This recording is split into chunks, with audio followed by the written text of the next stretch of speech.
आज देखिए इसको लेके आपको मैथ में आ रहे हैं। यही वीडियो में बदमाशी करते हैं इसलिए उसको ले लिया, हल्ला कर रही थी। चलिए देखिए आज हम लोग पढ़ेंगे एक्सरसाइज 12.1 के क्वेश्चन नंबर 2। क्वेश्चन क्या है वो देखिए, कह रहा है दो वृत्तों की त्रिज्याएं क्रमशः 8 सेंटीमीटर और 6 सेंटीमीटर। सुनिए, दो वृत्त है, दो सर्कल है, यहाँ पर देख लीजिए। दो वृत्त, पहला वृत्त मान लिए और ये दूसरा वृत्त, दो सर्कल दिया हुआ और दो वृत्त की त्रिज्याएं, त्रिज्या आपको बता दिए हैं कि त्रिज्या किसको कहते हैं।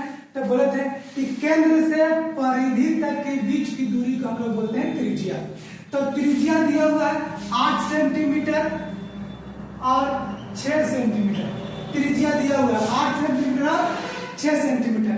अब कहता है उस वृत्त की त्रिज्या ज्ञात कीजिए। मतलब एक और वृत्त है, नया वृत्त, उसका कहता है त्रिज्या ज्ञात कीजिए। इसका त्रिज्या ज्ञात कीजिए, त्रिज्या ज्ञात कीजिए जिसका क्षेत्रफल, सुनिए, जिसका क्षेत्रफल इन दोनों वृत्तों के क्षेत्रफल के योग के बराबर है।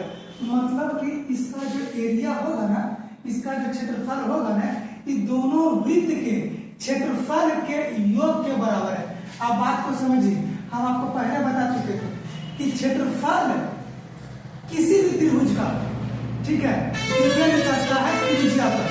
त्रिज्या जितना बड़ा होगा क्षेत्रफल मतलब एरिया उतना ही बड़ा होगा, त्रिज्या जितना छोटा होगा क्षेत्रफल उतना ही छोटा होगा। आप देखिए बाबू, यहाँ पर त्रिज्या दिया 8, अगर इसका क्षेत्रफल की बात की जाए, पहला वृत्त का क्षेत्रफल, तो क्षेत्रफल पाई आर स्क्वायर। अब मान लेते हैं इसका त्रिज्या मानते हैं r1, इसका त्रिज्या मानते हैं r2 और इसका त्रिज्या r3 और r3 हमको निकालना है। तो ध्यान दीजिएगा, वो बात को समझिएगा थोड़ा सा। तो पहला वृत्त का क्षेत्रफल पाई आर स्क्वायर, r1 मान लीजिए। दूसरा वृत्त का क्षेत्रफल क्या होगा, पाई आर स्क्वायर और इसका त्रिज्या मान है r2। कहता है दोनों वृत्तों के क्षेत्रफलों का योग, दोनों वृत्तों के क्षेत्रफलों का योग, दोनों वृत्तों के क्षेत्रफलों का योग तीसरा वृत्त के क्षेत्रफल के बराबर होगा। तो तीसरा वृत्त मतलब पाई आर स्क्वायर तो होता है, लेकिन सुविधा के इसका त्रिज्या माने 8।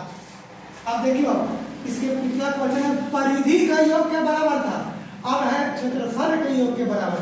तो देखिए यहाँ पर पाई पाई दोनों में है, तो पाई हमने कॉमन ले लिया, यहाँ बच गया r1 के स्क्वायर प्लस यहाँ बच गया r2 के स्क्वायर।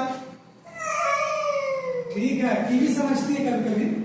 देखिए तो बराबर हो गया पाई आर स्क्वायर r3 के स्क्वायर। देखिए पाई से पाई कट गया बाबू, r1 और r2, r1 के माने 8, तो यहाँ पर देखिए 8 के स्क्वायर प्लस r2 के माने 6, तो 6 के स्क्वायर बराबर r3 के स्क्वायर। कोई दिक्कत यहाँ तक? आप देखिए बाबू 8 के स्क्वायर 64। देखिए तो यहाँ तक आपको क्लियर दिख रहा है? अच्छा ठीक है, यहाँ तक क्लियर दिख रहा होगा, ठीक है।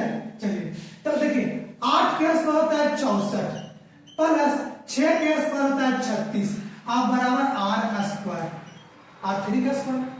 सुनिए 64 और 36 हम यहाँ पे कर देते हैं बाबू, आपको नीचे क्लियर ना दिखेगा तो हम यहाँ कर देते हैं। देखिए 36 और 64 कितना होगा 100, बराबर क्या होगा r3 के स्क्वायर। अब आपको पता है कि जब स्क्वायर रहेगा तो स्क्वायर इस साइड में है, इधर अगर जो स्क्वायर हटाएंगे तो यहाँ पर क्या चलेगा बाबू, रूट चलेगा, तो 100 का रूट हो जाएगा r3 बचेगा। अब 100 रूट क्या होता है 10, तो 10 हो गया r3। अब देखिए r3 मतलब यही हमको पूछ रहा था त्रिज्या, तो त्रिज्या पूछ रहा था r3 के मान, तो r3 के मान कितना गया 10, इसलिए इसका त्रिज्या बराबर हम लिखेंगे अतः बड़े वृत्त की त्रिज्या बराबर 10 सेंटीमीटर।